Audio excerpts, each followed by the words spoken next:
Hello, everyone, and thank you for joining today's webinar on the NCPERS 2021 Public Retirement System Study and Dashboard. My name is Hank Kim, and I'm the Executive Director of NCPERS. Today's program is part of our Center for Online Learning, which provides remote continuing education to public pension trustees, staff, and other fiduciaries and stakeholders. In today's webinar, we will be reviewing the findings of the 2021 study that was released earlier this month. NCPERS, in partnership with Cobalt Community Research, has been conducting this annual survey since 2011. Today's webinar will parse the data that the study has gathered from the full vertical profile of public plans at the state, county, and local plan levels. We will also have a live demonstration of the study dashboard. The dashboard is a dynamic, interactive platform that allows you to slice and dice the survey data. Leading us in today's webinar is William St. Amour. Will serves as Executive Director of Cobalt Community Research. Cobalt is a national 501c3 nonprofit that helps local governments, schools, and membership organizations affordably engage communities through high-quality data, benchmarking, and geofencing. Cobalt combines big data with local insights to help communities thrive as changes emerge in the economic, demographic, and social landscape. We encourage audience participation. Please submit your questions by using the Q&A function, and your questions will be answered near the end of this program.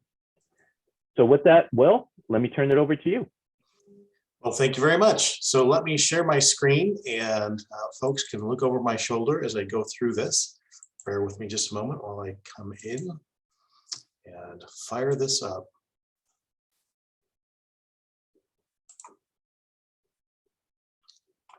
All right, so good day, everybody. Let me just go through briefly and give you some background. Kim already talked about Cobalt. We are located actually in the beautiful state of Michigan.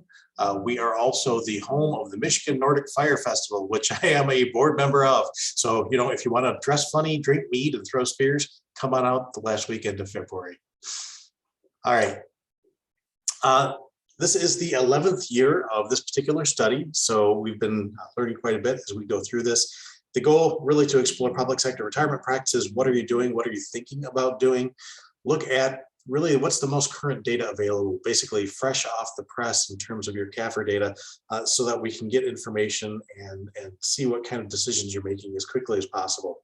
And ultimately to identify the best practices and strategies for lowering unfunded actuarial accrued liability, as well as other business practices. So we ran the survey as we did with past years, September through December. We did this by email and also with a mailed reminder that went out to those who had responded to the email requests. We had a response from 156 funds. Of those, there were 86 funds that also participated in 2020. So one of the things that we do with the study, and you can do this on the portal too, is compare the folks that responded both years. So you get a really good apples to apples comparison of how people are moving. So let me first share with you overall the characteristics of the folks who responded. So you can see, you know, we have about 53% who responded in 2020 that were part of townships and cities and villages. And we really had about the same for 2021. And really the shape of the data in terms of the responses are pretty similar. We had a little bit of variation, but for the most part, it was pretty solid. So we have a poll question up right now for your fund. If you could take a minute to respond. Did your fund participate in the 2021 NCPERS Public Retirement System Study? Yes, no, or you're not sure?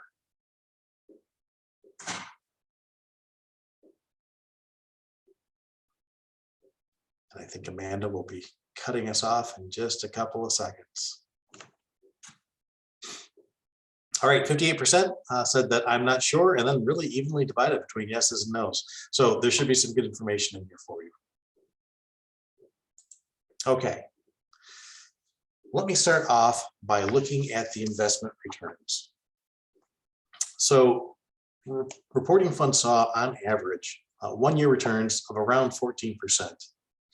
The 5-year and the 10-year averages were above the assumed rate of return. The 20-year returns did fall slightly before the assumed rate of return, and that's really because we had a number of years of strong performance in the late 90s, and those are starting to roll off that average 20-year indicator. The funds that responded in both 2021 and 2020, so those 86 funds that responded to both, reported 5-year and 10-year returns above the assumed rate of return as well. And those funds reported an average 1-year return of 15.8%. So that's well above the 14% that we saw of all of the respondents. As a result, for those funds that responded both in 2021 and 2022, they saw their funded levels rise by 0.6%. So overall, that's about 72.3%.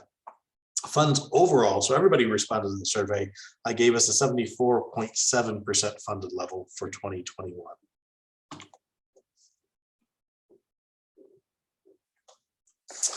Taking a look at some of the other assumptions that are made, looking at the amortization period specifically, funds continue the trend toward more conservative actuarial assumptions. The average investment assumed rate fell. Actually, this is looking at the amortization rate. So the amortization rate also fell from 20 to 21, but let me talk a little bit about the investment assumed rate. So the investment assumed rate dropped from 7.26% last year down to 7.07%. So that continues to drop year after year. Also, the inflation assumption remained at 2.7% for both years. The amortization period, as you see in this graph, also tightened to 22.9 years in 2020, and it went down to 21.8 years in 2021. So we see a number of things that are kind of tightening up as you continue to look at ways of making sure that you're lifting your financial standing as well as you can. Overall, the percentage of funds with closed and fixed amortization periods also rose. So it was 69% had closed amortization periods, and that's increased to 74%.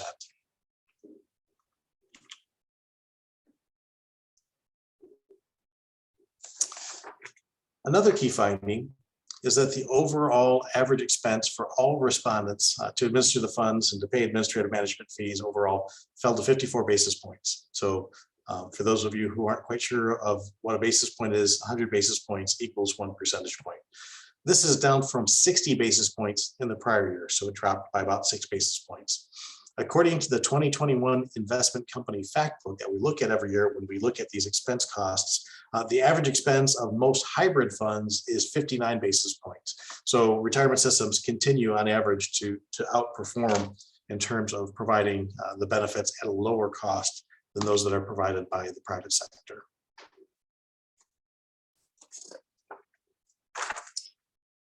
Another thing we saw in this year's survey was continuation of very modest cost of living adjustments. So the average cost of living adjustment was 1.7%, which was the same as what we saw back in 2020. And down at the bottom of the screen, you can see that there were a number of funds that didn't offer any cost of living adjustment.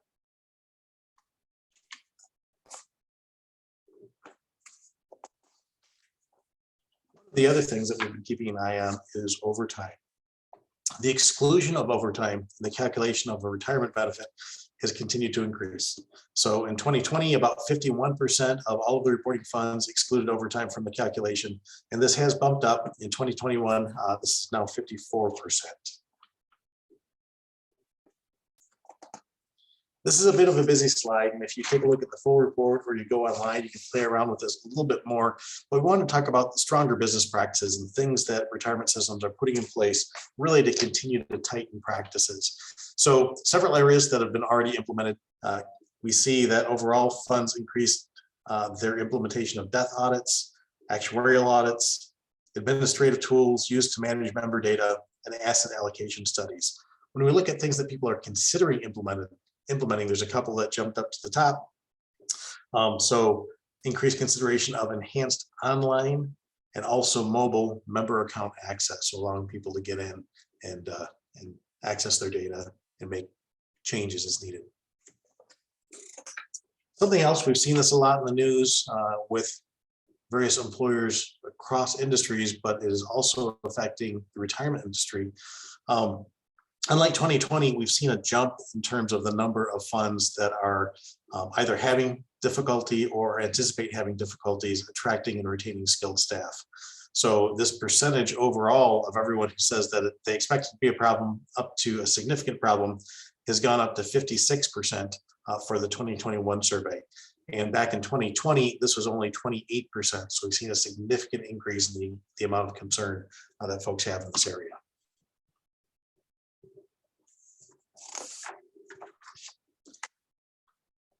Confidence continues to be strong. So funds' confidence in their readiness to address retirement trends and issues over the next couple of years really remains strong with a rating of 8.0 on a 10-point scale. This is the same as what we saw in 2020. When we pulled the data apart and looked at those funds that responded in both 2020 and 2021, we saw this score actually increase by about 0.2% from 7.7 to 7.9 on a 10-point scale.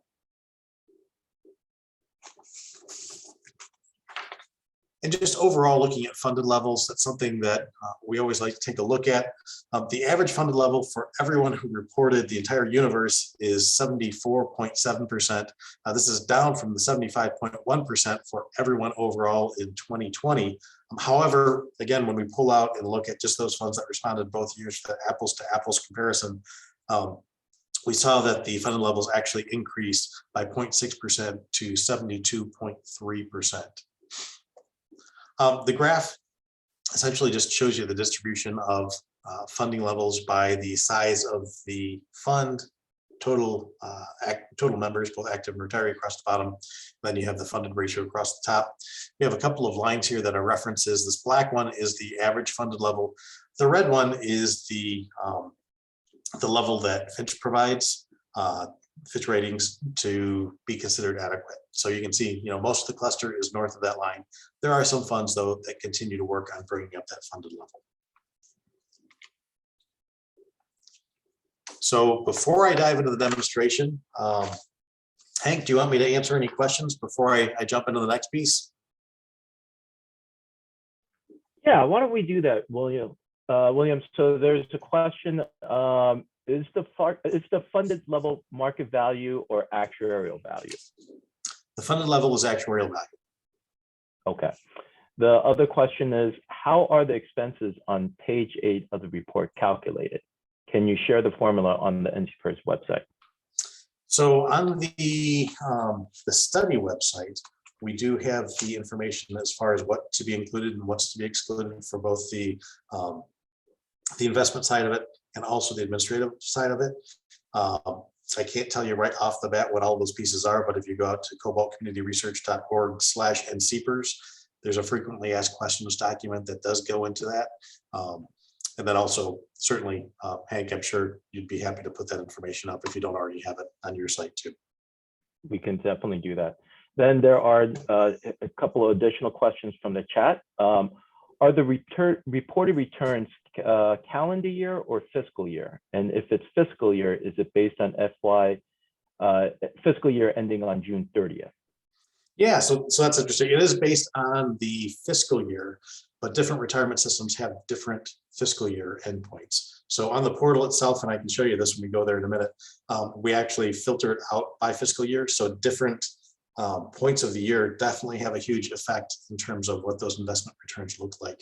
We dive into that a little bit more in the full study. So I believe that December returns were quite a bit higher than those who had like a March close.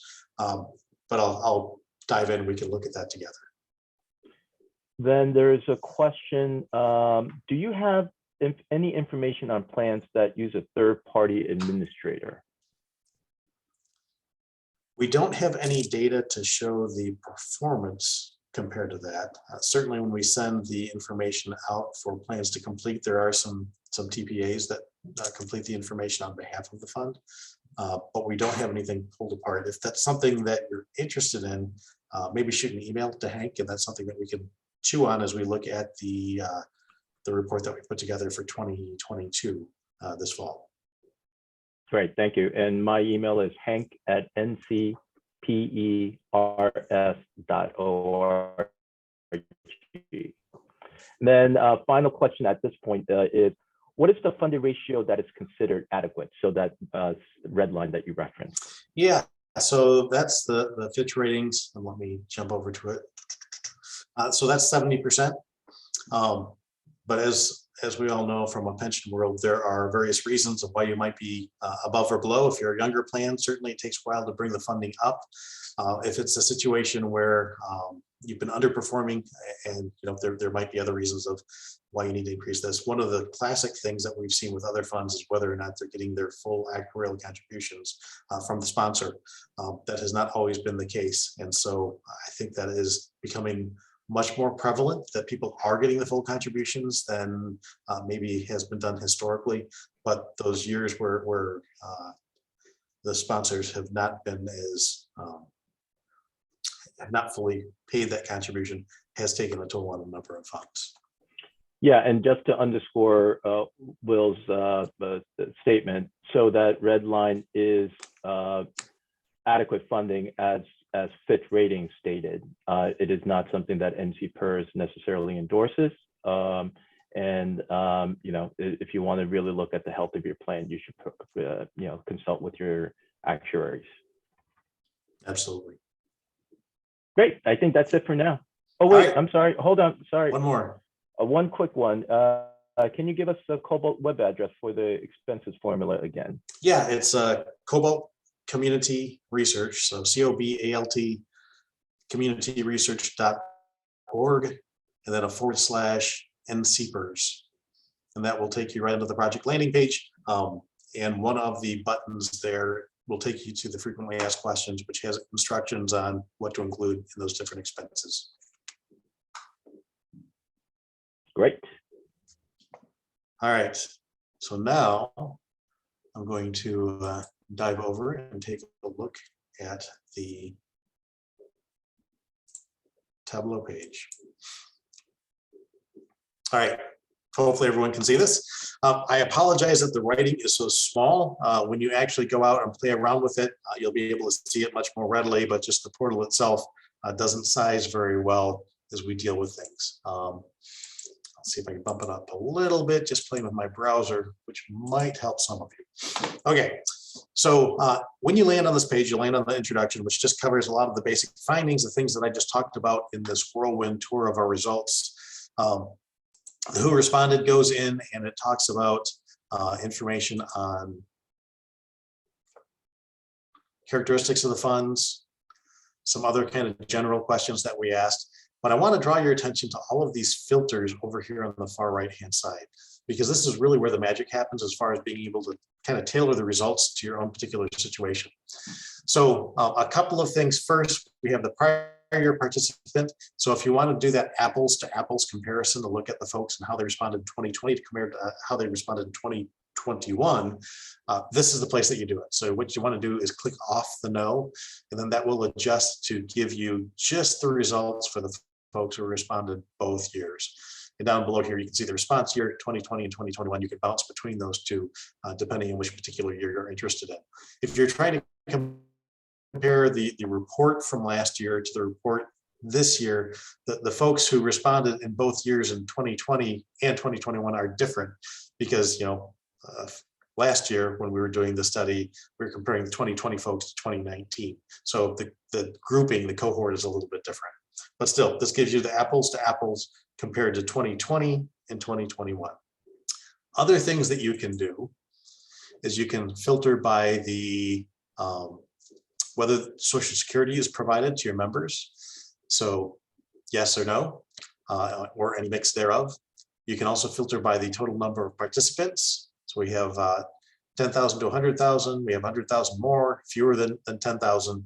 There is a null field because there's some folks who didn't provide that information. But that's a nice way of making sure you're looking at a fund that's a little bit more like you. And similarly, we look at the types of employees that are covered by the plan. So is this a local plan? Is it public safety? Is it county? Is it state? Is it educational? So you can play around with those to really make the results fit the scenario that is the best benchmark for you. So that's the next tab. The next tab, marching across the top, is just more information in terms of fund confidence. That graph that we saw earlier, again, you've got the same filters in there. You've got the expenses. So you can filter that and look one of the things that we do is we break up the investment basis points and the administrative basis points into two separate buckets, so you can see what that looks like. When we add these two together, it does not equal this. So I'll just warn you on that ahead of time. And that's because some people just give us one overall administrative number and they don't give us the investments. Sometimes people give us just the investments, not the administrative. So adding these two together does not necessarily equal the overall average. One of the things that I wanted to take a look at together with everyone is looking at the investment returns, because there's a question regarding the timing on whether that was calendar year or fiscal year. And you can actually play around with that a bit on your own. So here we have a sorter that looks at the fiscal year end. And so you can hop on here, and if you wanted to look at just the folks who had a December close, I just clicked off the all and then clicked on the December. That tells us that folks with a December close had a 2021 one-year return of 12.5%. And if we wanted to compare that to a June close, for example, I just clicked on June and clicked off December. If it clicks off, there it goes. And it recalculates and it tells us that those folks with a June return, it was 15.8%. So depending on where the market was on that particular point. So some fun things to play around with. A couple of other areas that you'll want to take a look at is over here on best practices. So we had a couple of questions regarding strategies to reduce the unfunded liability, and also various innovations, best practices that folks wanted to share that they felt the retirement community would be interested in. So we have the themes as far as the main things that popped up, but if you actually click on these, it'll take you into the verbatim, so you can actually read through everyone's exact responses, and there may be some gems there that you can steal and use for your own fun. So that is the nickel tour of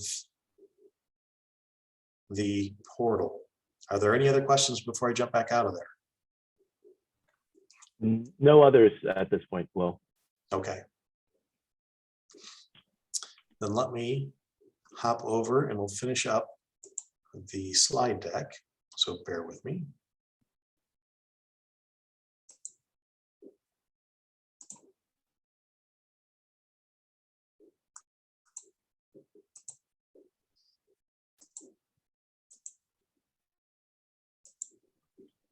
Hey, well, while you're heading over, we did get another question. Yes. When using the selection tools, where does the program report the number of plans in the selected group? We can pull that up. So normally it depends on which particular filter you're looking at. If you can also email me, and my email will be down here a little bit further. If you just want to know a particular cohort, tell me kind of how you filtered it out, and I can send you the count. There is a question about how do we gain access to the portal. So if you go to ncpers.org/survey, you land on a landing page that shows all the reports for the past several years. There is a linked PDF of the actual printed report, but underneath it, there is a hyperlink to the dashboard. And so if you click on the hyperlink that says the report dashboard, that's how you get into the Tableau. And then there's the other information. If you do need help, then Alyssa's email is here at NCPERS. And that's really it. So the 2022 report will be going out in the fall. If you could take a watch for that and fill it out as soon as it comes in, that would be great. That way we can get a nice strong response and make sure that you're represented in the data, then also get the recognition out to you. If you have other questions as you start going through, so some additional contact information for both Hank and for me. And with that, I'll turn it over to Hank. All right, thanks, Will. So, You're welcome. Yeah, I don't see any other questions, but one question for you.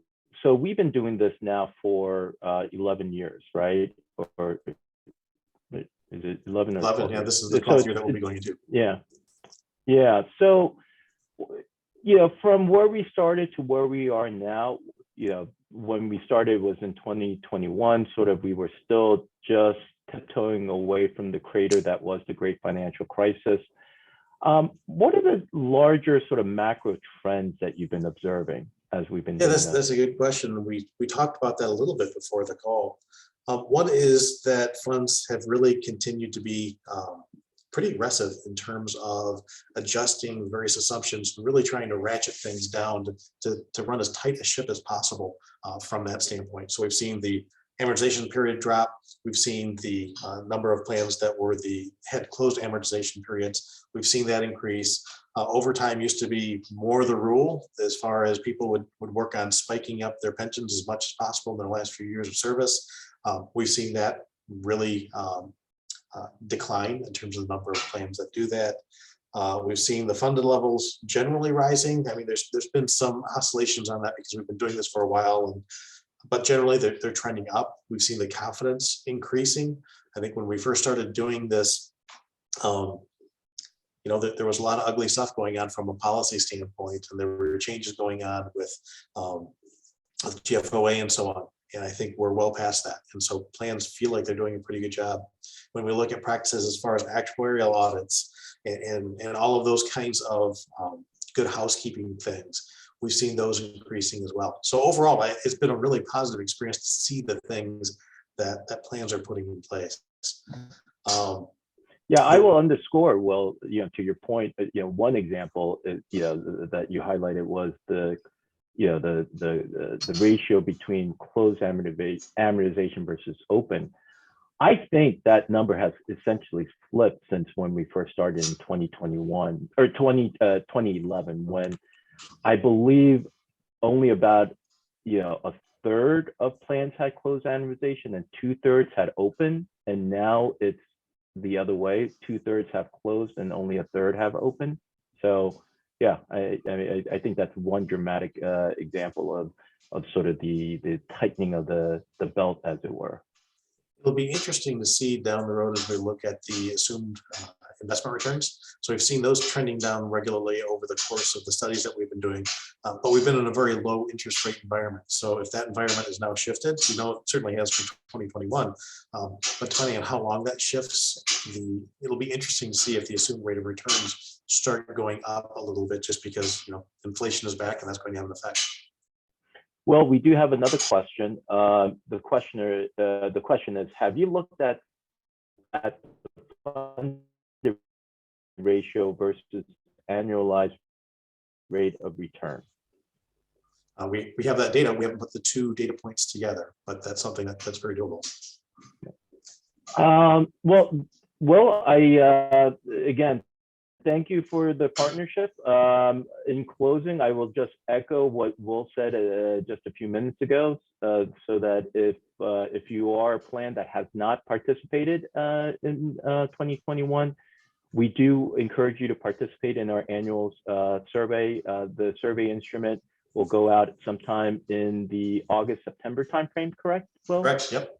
Yep, and we don't think it's that overly burdensome in terms of filling out the instrument, and the more data we can collect, the better the report that we can provide you.